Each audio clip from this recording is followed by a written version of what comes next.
If there's one thing that all aspiring entrepreneurs have in common is that they all want predictable growth that is sustainable in the long term. To get that, what you need is systems. And today's guest has spent his entire career building and refining them. Welcome to the Coffee with a Personal Brand podcast, the place where the top personal brands and entrepreneurs share the secrets of their success. Today, we have Dustin Lash, an 8-figure business owner who has helped over 2,000 coaches and consultants build their businesses.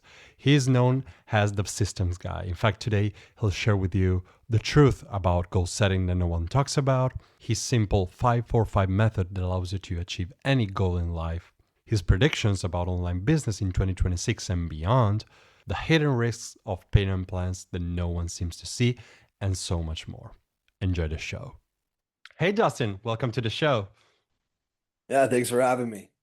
Yeah, it's a pleasure. So welcome everybody, and you, Dustin, to the Coffee with a Personal Brand podcast. My name is Alberto. I have my espresso here. You know, I'm Italian. That's part of my branding. And so I need to have my my espresso here. And today we will have a little cup of coffee together with Dustin Lash. Are you a big coffee drinker, by the way, Dustin? I am. So, funny story. I used to hate coffee. Got married to a wife that loved coffee, and a year into it is like now I drink probably 3 cups in the morning every morning. So, Mm-hmm. 3 cups just to start the day. yep, just to start the day. Are you into like more into espressos, black coffee, American coffee? What's your flavor? Yeah, so I'm a black coffee drinker. More so just because I don't. I'm one of those weird guys that tracks calories and macros, always have, and so it's like I don't want to waste my daily calories on creamer, sugar, all the other stuff. Just prefer Yeah. black. Yeah, exactly. And so no, no, enough about the coffee. Now, let's move on to that. Because I know you're into fitness a lot, and so I was curious, are you like one of those that is caffeine addicted or one of those that tries to, avoid it as much as possible? Like just that because I'm so curious about that. Yeah, I would say I'm caffeine addicted. Okay. Between coffee and White Monster energy drinks is my other go-to throughout the day, just to kind of give me that boost. But yeah, I'm addicted. Wine Monster is incredible. All right. Yeah. Now, you have an incredible story of building 7-figure and 8-figure businesses. So why don't you start by sharing a bit about you and your story for those who don't know you? Sure. Yeah, I appreciate it. So, obviously, my name's Dustin Lash. My kind of backstory was a simple fact. I worked blue collar for years, had a passion for fitness, competed in mixed martial arts for a while, fell in love with fitness, and walked away from that wanting to build something in the fitness business. And so started an online fitness business in 2015 after seeing an Alex Hermosi ad from Gym Launch, and didn't really know what to expect of it. Just as any entrepreneur, didn't really have the skills, learned them along the way. Ended up turning that into a great business that I exited and had more of a passion for biz ops. Like I got tired of always talking about macros and calories and fitness and all this other stuff. Business was forever changing. So I love being able to dissect people's businesses and help them make more money through doing what they were passionate about doing. And so like that's the lane I've been in since 2019, and I think I will forever do that. Yeah, that's awesome. And I like what you said about, starting in one niche, but then in some way you get tired. Not everyone does that. There are some people who are able to stick, doing the same kind of thing the whole life or their whole life. But at the same time, I do resonate with that thing where you need to expand in some way, right? Yeah. Yeah. Uh, Yeah, and from what I know, you're known as the systems guy, and so you systems is what you use to help. Today, I think more than 2,000 coaches and consultants build and grow their businesses. Now, tell us more about your approach and why it works so well. Yeah, so regardless of if and I look at everything as like creating a system that's repeatable. And it's Mm, just finding those handfuls of processes that if you do these 5 things repeatedly, you will inevitably see success. And regardless if it's fitness, business, it could be real estate, whatever it may be. And for me, the overall kind of pillars that I've always leaned on is it starts with the person, right? And so identity, and then belief, and then the behavior, and then the business comes last, right? And so, like, when we follow that pattern, it's like we start realizing, okay, who am I as a person? How can I fix my crappy habits? And then it's like, do I have belief? Do I have the conviction in doing the thing? And it's like, cool, now my behaviors are aligned with my actual identity. Now the business or whatever it may be will actually grow. And that's kind of the pattern that I followed. Kind of going through the process of doing that, it's like you learn your own pattern recognition in life. And I create a framework or a system around everything that I do, from as simple as time blocking my calendar to almost like my wife being like, here's the calendar for the month. This is where we have to be at this specific time. It's just like following that simple pattern, and inevitably, like, it'll always work out to your best interest. Yeah, yeah, and I love that. And what I love about this approach is how it can work like across your whole life. Like you can implement it to your business, to your, emotional behavior, to your fitness, to your body. And I think that you're the right person for the next question, because this is something that I talk with some of my entrepreneurial friends. So I believe personally that you can have only one goal at the time, meaning that if you are trying to build a business, then you need to be focused on that. Meaning that it's going to be harder to have multiple goals at once. Like if you want to build a business and then find a wife and then lose weight, it's going to be hard because you don't know what to focus on, and having a diet, but also, going out, etc. It's going to be hard to, combine all of the things. But there are some people I talked with that they said, well, it's not impossible. It is possible, but yeah, it's hell. I did it and it's hell. That's what some people I talked with, they told me. But I stick to my idea that I think that I do once, one thing at a time. What do you think about this, goal setting and, having multiple goals when it comes to business and fitness and all everything combined? So yeah, it's a great question. So here's kind of my thought process behind it is goals are important to have. I feel like a lot of times as individuals, we try and create massive goals that are almost unattainable. And so when I create goals, this is a process that I live by. Some people have probably heard it before, but I kind of created my own variation. And I live and breathe by, my 5-4-5 method, right? And so the first five is what gives me direction. And so that is five goals. Okay. And these are small, attainable, yet measurable goals. These could be weekly or daily. And when I create these goals, I follow this process. I create a goal in health, wealth, relationship, self, and business. There's only one goal per category, but those are needle moving goals that will help me progress and get better. And once I hit that goal, it's like now I've built self confidence. I can pat myself on the back. I can create a new goal. And so I'm always kind of ascending into the next thing. Um, and I know that this wasn't directly asked, but it's correlated with that 5-4-5 method. So you have five goals that are direction. You have four, which is my morning anchors that kind of set the pace for my day. And then the last five are my money making activities. It's like, what are the five things that I have to do today to help me grow the business or grow personal life, whatever you're using it for. I feel like in the day and age that we live in, uh, discipline will always beat dopamine, right? And we get so distracted with all of these shiny objects and all of these moving parts that it becomes very easy to stray away from the end goal. And so when I literally live by this 5-4-5 method, it keeps me hyper focused and dialed in every day. Love it. And thanks for sharing. I really like how schematic and simple to understand it really is. So yeah, yeah, I think I'm gonna implement it to my life. I love it. Love it. Thanks Nice. for sharing. And but when it comes to let's go deeper into just business. I know that it looks like that your approach works. Again, you don't just look at buckets like life, personal life, business. You look at everything as a whole. But when it comes to business, what is, in your opinion, one thing that most people get wrong today about building a profitable and sustainable business today? I feel like what most people get wrong is avoiding the hard work.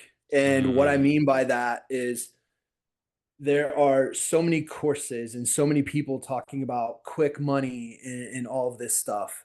And it really comes down to the way business is always operated, right? And it's having conversations, doing outreach, generating new leads. Like none of that stuff can be avoided.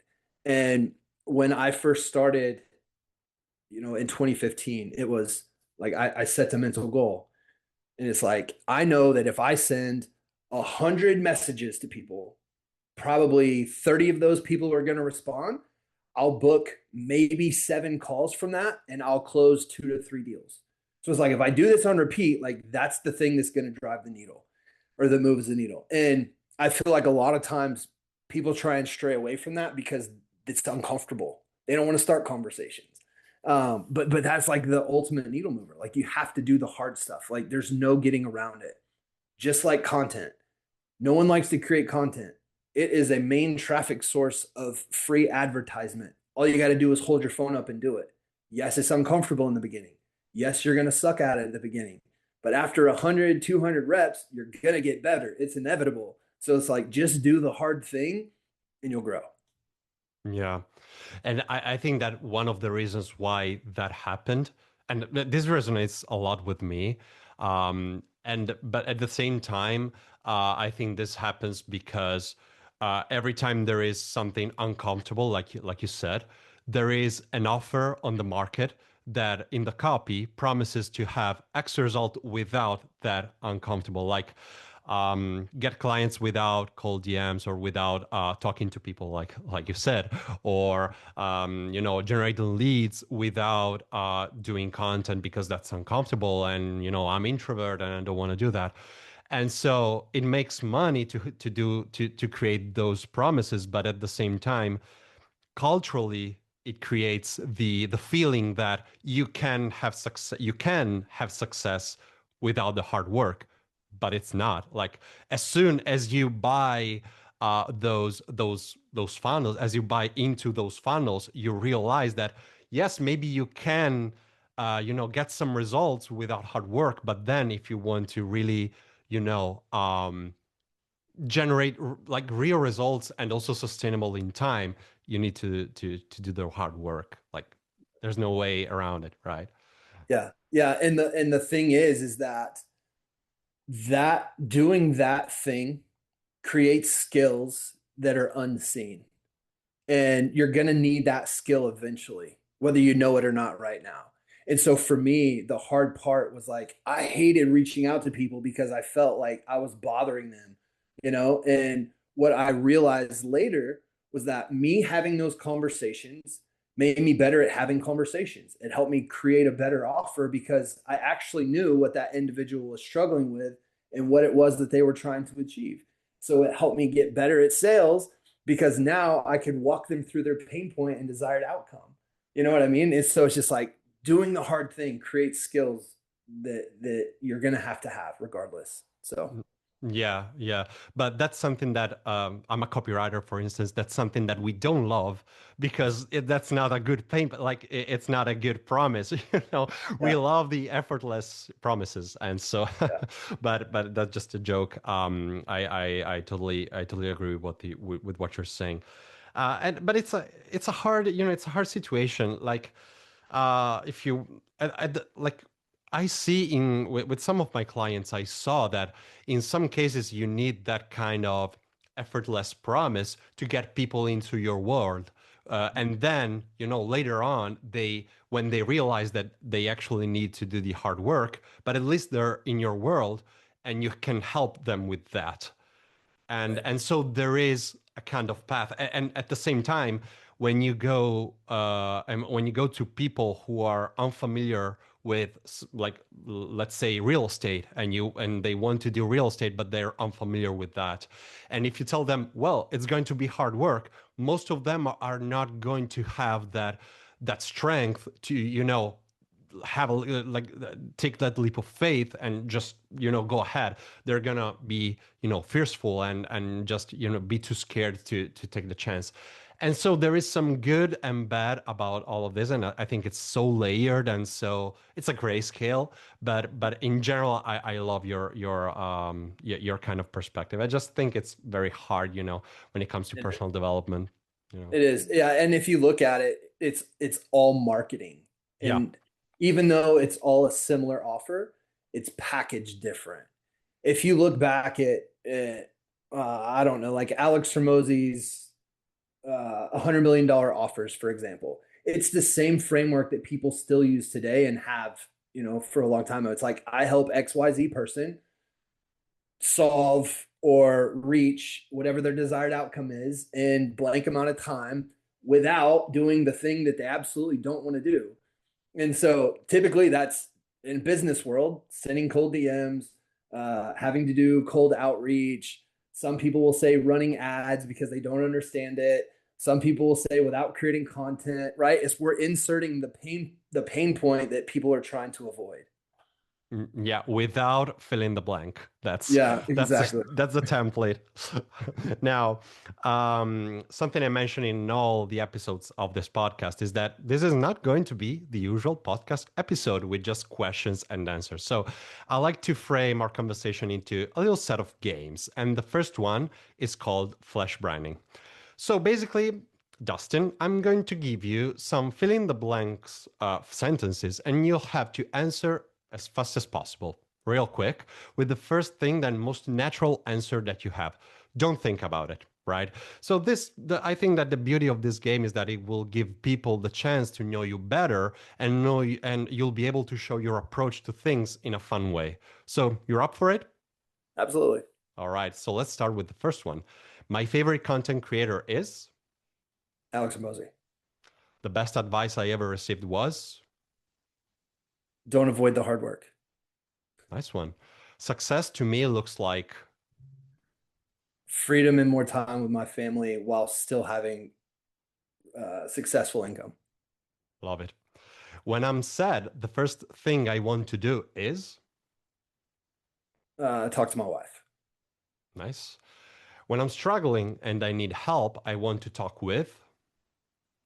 My daughter, that's 11. Well, that is very. I think that's a very good piece of advice. The biggest risk I ever took was. Investing in myself when I was absolutely broke. Well, congrats, Dustin. You passed the first game. How was it?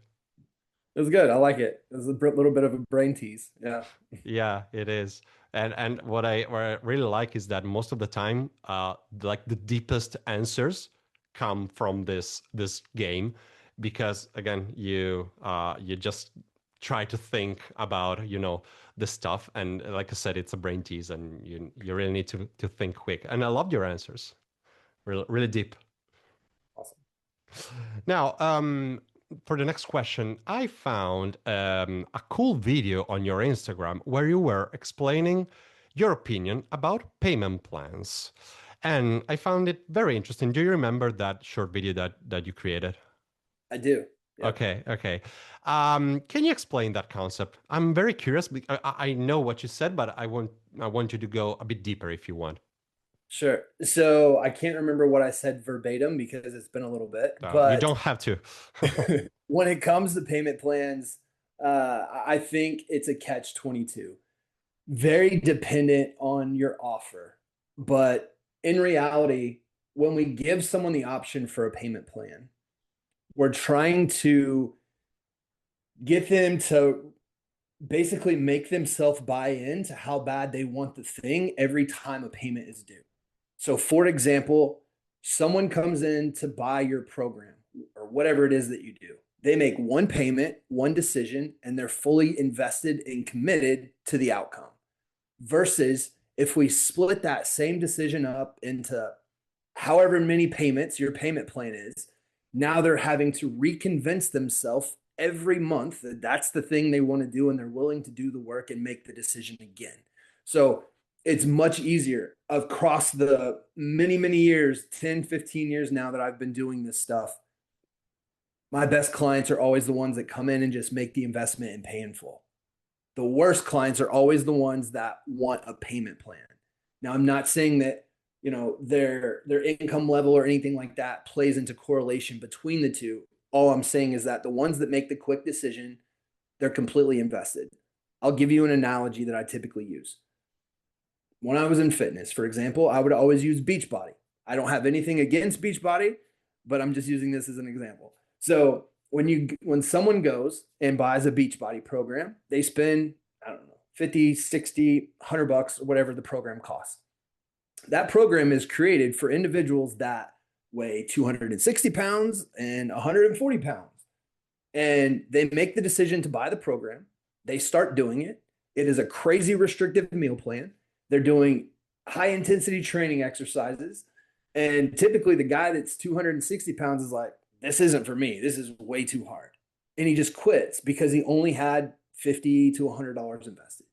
If that same individual were to pay $3,000 for an online fitness coach or a fitness coach in general, they made that one-time investment. They will see it through and get the result because they're financially and mentally invested into making sure that the program is successful to them.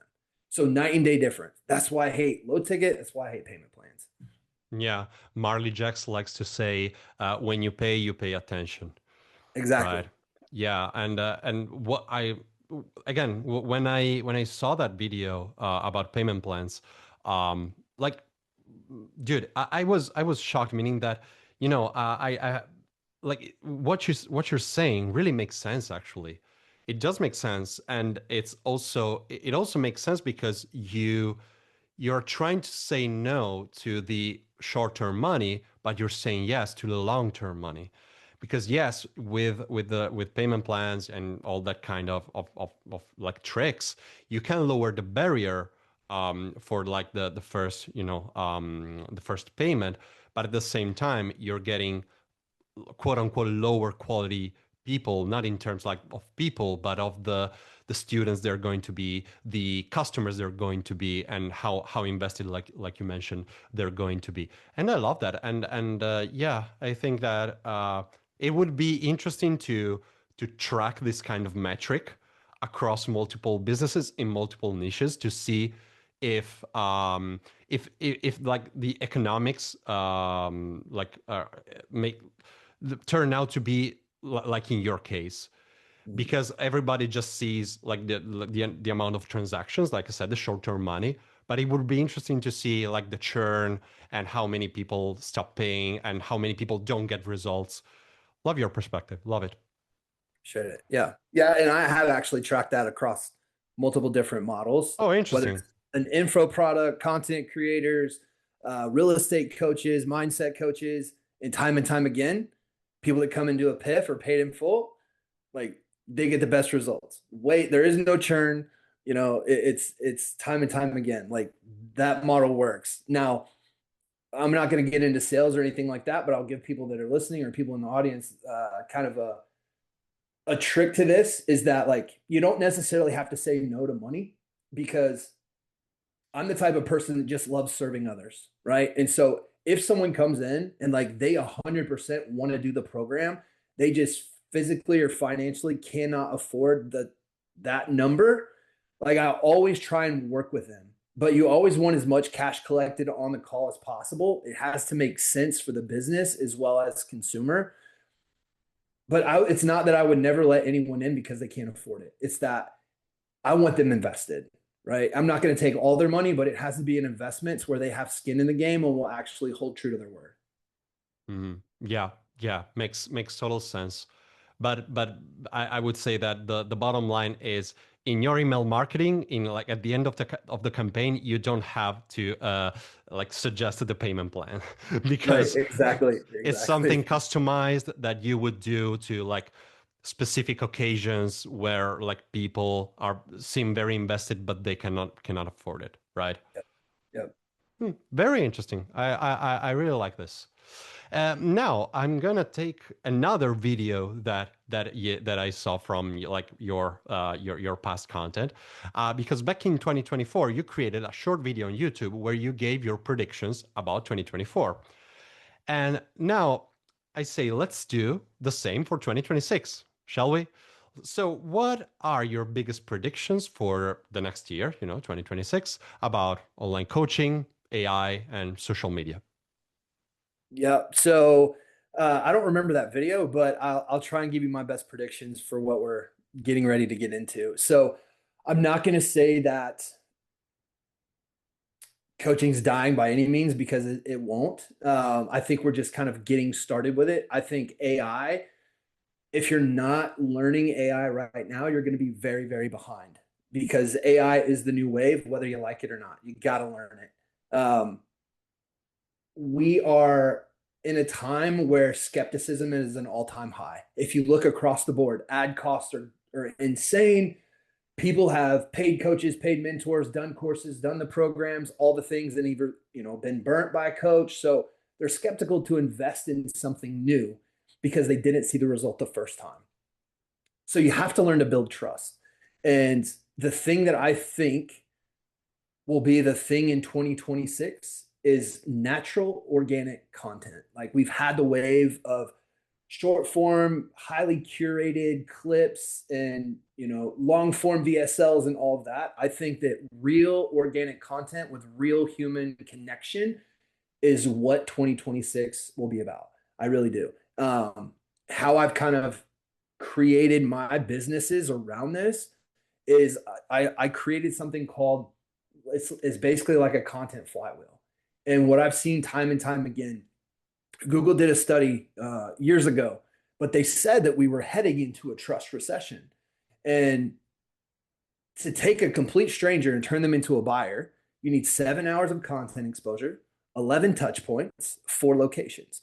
So, how we minimize that, instead of having them watch 7 hours of short form content, we create something educational on YouTube, send them to YouTube, send them back to Instagram, send them back to YouTube, and then send them back to Instagram for a conversation. Right. So we're hitting multiple touch points there. I think that's going to be the thing in 2026. Yeah, yeah, and I 100%, I totally agree.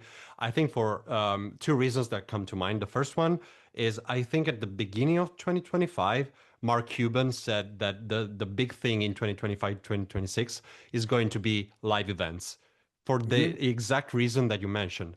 Like, everyone is super skeptic. No one knows if what I'm seeing on my screen is real, if this person does exist, who created this video, was there an editor behind it, was there just ChatGPT, Sora, whatever.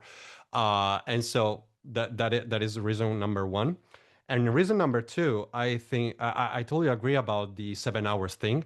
Some people say 10 hours even. I don't know what's the actual number. What I know is that I've seen some clients that that their one of their funnels is, yeah, you can create trust and generate leads, etc., just with short form content with TikTok and Instagram and YouTube Shorts. Yeah, but dude, where is your long form content on YouTube? You need to educate people about your unique mechanism, about who you are, about why they should trust you. And there's some stuff that you cannot do with 30-second reels and stuff like that.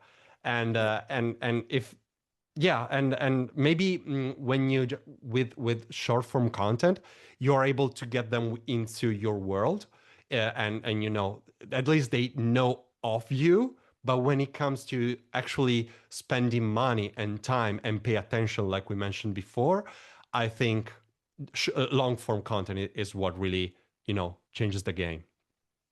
Yeah, 1,000%. Short form content is there to get people in your ecosystem, create awareness, things like that. Let them make the decision if they vibe with you or not. I feel like short form is more for like entertainment, very, very short pieces of education.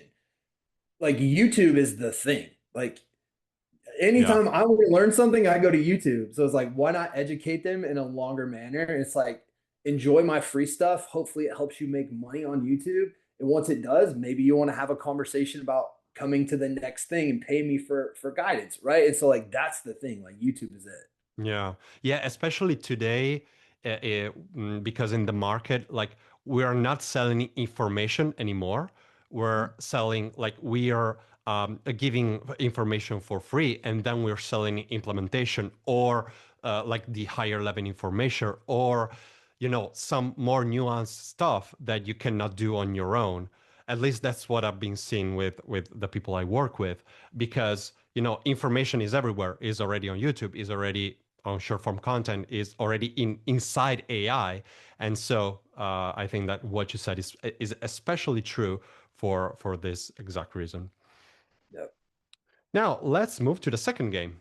This one is called, I called it Marketing Shark Tank. Are you a big Shark Tank fan? Yeah, so I used to be back in the day, and every Uh, once in a while when it comes on, I'll check it out. Yeah. Yeah, yeah, it's in our DNA. We need to check it out. So let's pretend I'm an expert, like I'm a coach, like I'm an expert on my niche, and I want to build a business using my personal brand, right? So I get in the tank, and I book a call with you, just Dustin, and now I'll pitch you some marketing vehicles that I want to use because in my mind they will help me scale, right? And you will have the chance to say what you think about my idea and how you would implement it if you would implement it, right? So keep in Right. mind, I'm an expert and I want to create a business that is sustainable over time. So I'm not trying to get rich quick here, right? So I'll just tell you the four marketing vehicles that I have in my mind, and you will basically react to it and decide if you want to invest, and if so, how you would do it. All right? Okay. All right. So, Dustin, I want to sell a free course. What do you say? Sell a free course, Yep. give it away for free. Okay. Yeah, makes sense. Why? Why shouldn't I sell my free course? Because you want to give away your best thing to get people to pay you for the thing on the back. I mean, do you want me to walk you through like how to create the business model? No, no, you don't have to. Okay. But I like All right. I like that kind of answer. So like short 10, 20, 30-second answer. I like it. I like it. So you would help me create the course. Oh yeah, I said I want to sell a free course. Sorry, I want to sell a course. But yeah, I Oh, need, yeah. okay. So you're wanting to sell a course, not free. Yeah. You're wanting to So sell a yeah, course. sorry. I want to sell a course. Okay, cool. So without knowing a ton of information in regards to like what the offer is, anything like Yeah. that, I No, guess just I'll a walk you. course. Like recorded videos, just that. Okay. Who's the recorded videos? Who's the ideal client for the video? No, I think you can react just to the vehicle per se, right? Gotcha. Would you say if one of your clients would said, I want to sell one of my courses with recorded videos, pre-recorded videos. Gotcha. Yes, I think a course would sell if it's priced and marketed and packaged correctly. Okay, okay. How about I want to build a webinar funnel? I think a webinar funnel works really well, especially today's time. My biggest suggestion would be to automate the webinar funnel. Okay. Okay. Yeah, that's nice. And then have something in the back end where like so that we can make money and pay for the ads. Correct. Yeah. So if it were a webinar funnel, depends on what your cost per client acquisition would be, but I would run the webinar funnel, have a low ticket offer of like $199 on the back end, and then get people into a community and then ascend them into one-on-one. Okay. Okay, that's nice. Now I want to say, let's say I want to write my own book.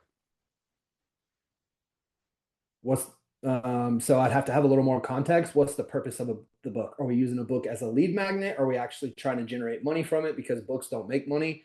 Okay. Um, Okay, let's say I want to use it to, if I said I want to make money from my book, you would say that you cannot make money from your book. So, Correct. do you mean that I need to use it to generate leads?